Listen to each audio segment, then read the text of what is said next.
Good morning, people of God. Good morning. This is the day that the Lord has made. We'll rejoice and be glad in it. I am, as always, I'm really grateful. Grateful to come and have a conversation with you. I would like to share two subjects with you. I already made the video in French like a few weeks ago, but I would like to share it with you in English for the English speaking part of my audience. And thank you very much for listening to me.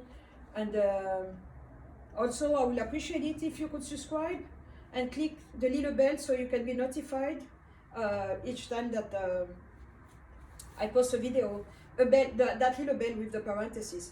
So, having said that, this is what I wanted to share with you. I was praying, and I finished praying, and I was waiting for the Holy Spirit to talk to me, because prayer, as we know, is a dialogue. I talked to him, and then I was waiting for him to talk back to me. So I sat there, and I was waiting, and I felt a vision coming. I feel it when it comes, like like you are in an airplane and you feel like a bumpy something, and that's how the vision starts. I started seeing children being kidnapped. They were being snatched one by one, not in a group, and they were being taken somewhere. It was like a warehouse, clean, and then on half of it was like a hospital, very clean. Everything was white, and it was a hospital setting, like a operating room, OR. And so I saw the first group of kids being, after a blood exam, they will withdraw blood from them, test it, and then cut the neck and gather the blood in containers. They were kind of soft, like plastic kind of bottles, and then they would close them. I understood that blood was prepared to be consumed, to be drunk, so that someone can drink it like a beverage. And then the second portion, I saw organs being removed and being placed on tables with a black cloth, and in the middle, let's say the organs are here, and then you had a pentacle and black candles. I understood that was for a ritual. The third portion, they will remove organs so that they could transplant them into someone else. I understood that was organ trafficking. And then the last portion, people were being raped. Raped in a way that I don't even know. I will spare you details, but as a mother, I wouldn't want any mother to know that your child went through that. That was hellish. And they were being raped by many people, and those people were really distinguished, like men in a nice suit. I'm talking about bespoke suit, really like high class men and women, and they will rape those people. And then you have children from 2 years old, a toddler, to grown people like me. So you had a gamut of people that were being abused there. And it was very gruesome. Very gruesome. I could see them, but they could not see me, even though I was there with them in the room. And then I asked the Holy Spirit, I said, what's going on? Please remove me from this place. And then he said, look, he's coming. And I had to bend my neck to be able to see him. He was a giant, really like a giant, like how do you call it? Electrical light in the street. That's how tall that man was. He was a male, a masculine entity, sitting on a throne with a high back. It was all gilded with, like a nice, those chairs with a lion's head, and his hands were there, and then with the lion's claws at the feet. A very nice throne, I could call it. And he was standing up. He was standing up, and the Holy Spirit told me it's because he's standing up that all this is rising up, because they are doing it for him. So you need to pray against the spirit of human trafficking, cannibalism, vampirism, organ trafficking. But what hurt me the most is that 80% of the people, the victims that I saw, were people of African descent. And honestly, I was not sure if the scene happened here in America or on African soil. I don't know, but all I know is that 80% of the victims were people brown complexion like me. They had melanin. So I started praying against that spirit. It made me sick. Just seeing that vision made me really. It shook me to my core. You know, when you clash with that kind of powerful spirit, it felt like I was trying to tackle a sumo, someone big and huge and massive. And yet, after 3 days, I felt better. I always go through that and then I feel better. But that was the strong man. You know, remember the parable where Jesus said you cannot clean up a house unless you bind the strong man. So he was the strong man doing that. And then I shared that, I made a video in French, and then I shared that with men of God that I trust, that I know that they will pray with me. And so we prayed. We need to be careful. We need to be careful. Things are going to be much worse than they are right now. And 5 days ago, I had another vision. I saw that I was in Nigeria. I know that it was in Nigeria. I've never been to Nigeria physically, in the natural realm, but I knew that it was there. And it was a nice mall, a shopping center, but with levels, like stairs, and level one, an escalator was going down, and the other one was coming up, so you could go up or down. And I saw myself, me, sitting on a toilet, a normal toilet, but a smaller one, like the one that we have in elementary school or kindergarten. I was a small child, like 8 years old, and I was doing pee-pee. But what was weird is that the amount of pee-pee that I was releasing was like, I drank 2 or 3 gallons of water. The pee-pee wouldn't stop. And people would look at me, and then I saw another me, grown as I am right now, sitting on a normal height toilet for an adult. I was doing pee-pee too, so we had 2 me doing pee-pee. And people will go up, will come down or go up and see us, and they were laughing, mocking, and all that. And I was ashamed, I was embarrassed. I was like, why am I doing pee-pee? In public, I didn't even have something or anything to protect me, so everybody would look and make fun of that situation. So at one point I got tired, I was pissed off. I said, okay, enough. I stood up, I'm leaving. I wiped myself, put back my clothes, and we started going downhill with that, down the level, the lower level with that me, the 2 me's, and we are going. And I saw that they had nice boutiques, not big, not too big, but nice, friendly boutique. And then it changed. You know, in dreams, things can change from one thing to another. They were like small bedrooms. It reminded me of a Catholic boarding school where you just have the bed, a twin bed, a table, and a little dresser. That's all. It was just wooden and very simple. I saw this lady that I know. She's from my hometown, and we've been praying together because she has many spiritual issues. So I saw her there. I said, what are you doing here? She said, I'm tired. Please help me. I would like to leave this place.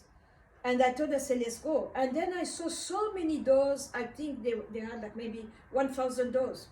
I started opening the door and gathering the people, so we would hold hands like kids in in pre-K, and going, because the hallway was really long. I knew where to go, and they were following me. So we started going. And I saw this guy coming. He said, no, he was an African man too. He said, no, don't go. Why are you going? I said, that's enough. We are going back home. He said, you cannot go. You need to stay there. Why are you refusing shame? He was pointing at me very mad, like, why are you refusing shame? And I was like, why is he telling me about shame? Why does he want me to be ashamed? He said, you should accept to keep the shame on you.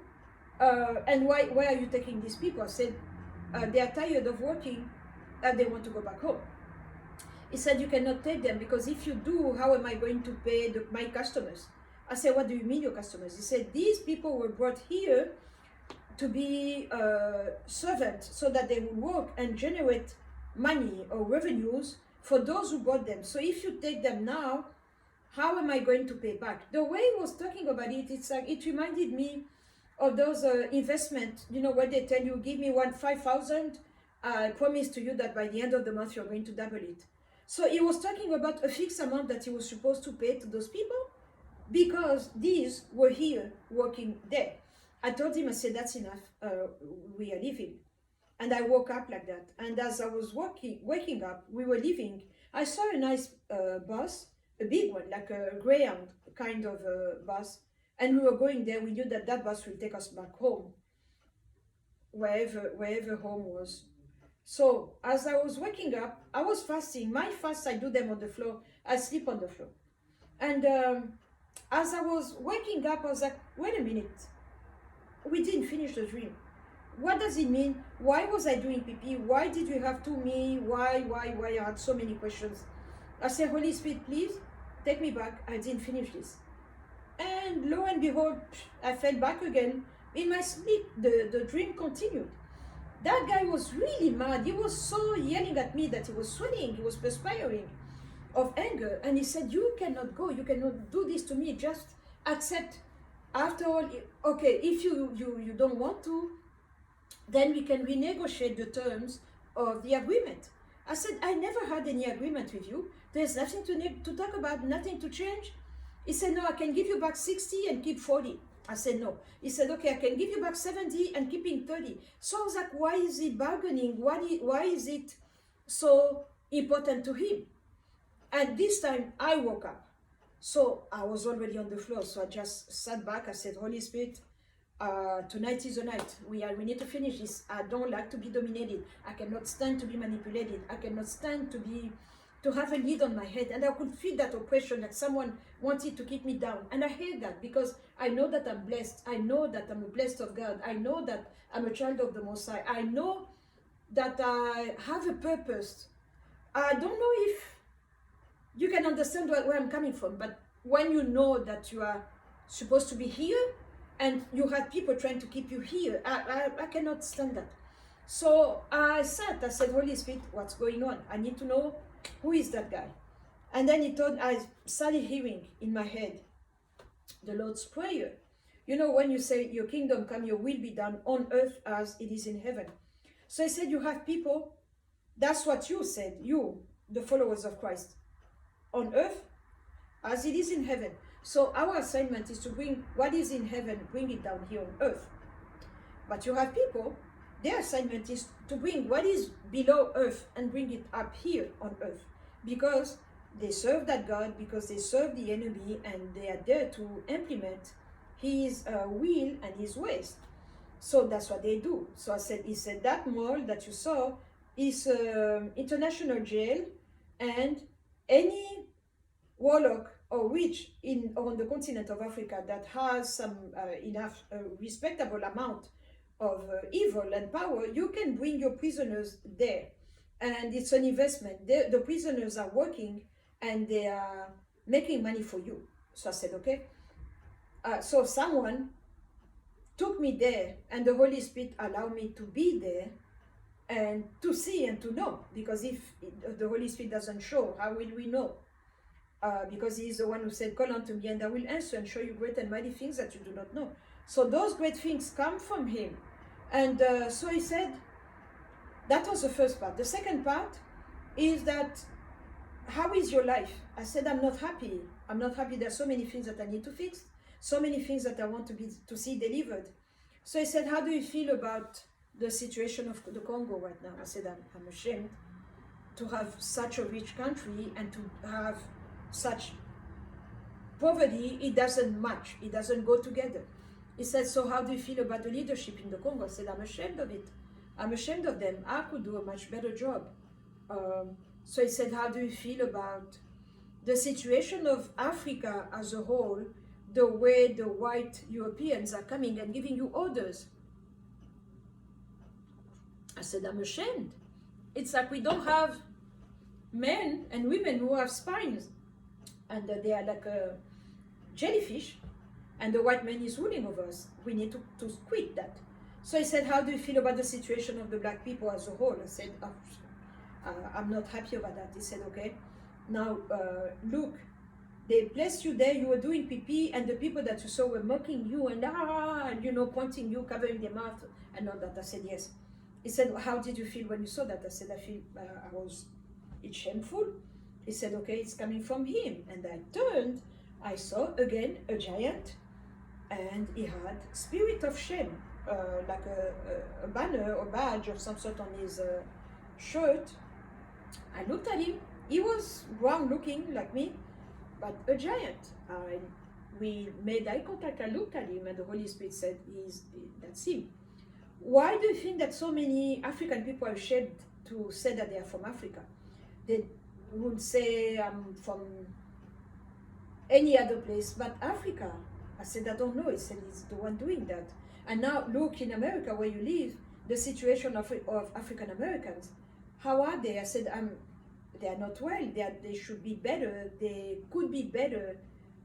But there is a force that is going against them and keeping them down and forcing them to live in a level that is not theirs. They are supposed to be better than that.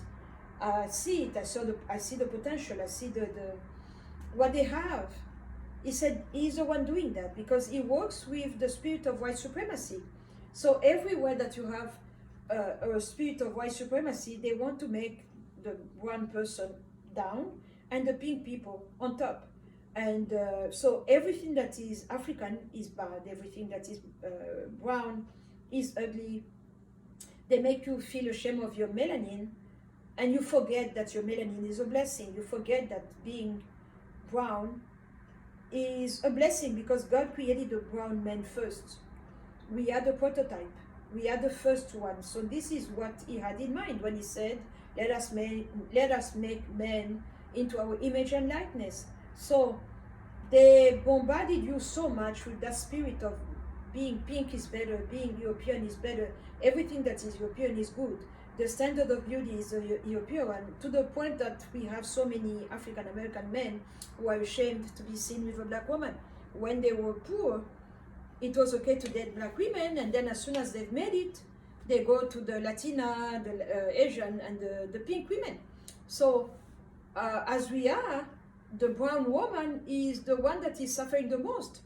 The brown woman is the one that is hated by everybody and despised. And I've been observing, I've been in this country for quite some times now, and I haven't understood that, why the African American men tend to run away from the black woman. And then the Holy Spirit said, so what, as a black woman, what do you feel, a brown woman? I said, it's shameful to me in my femininity to see that I'm called ugly, I'm called dark, my hair, and this and that. So he said, okay, that's the spirit of shame. He's the one doing that. And then he said, look, so I saw, believe me or not, I'm just giving it to you at this stage. You know, I've been called crazy, so a little bit more or less will not hurt me.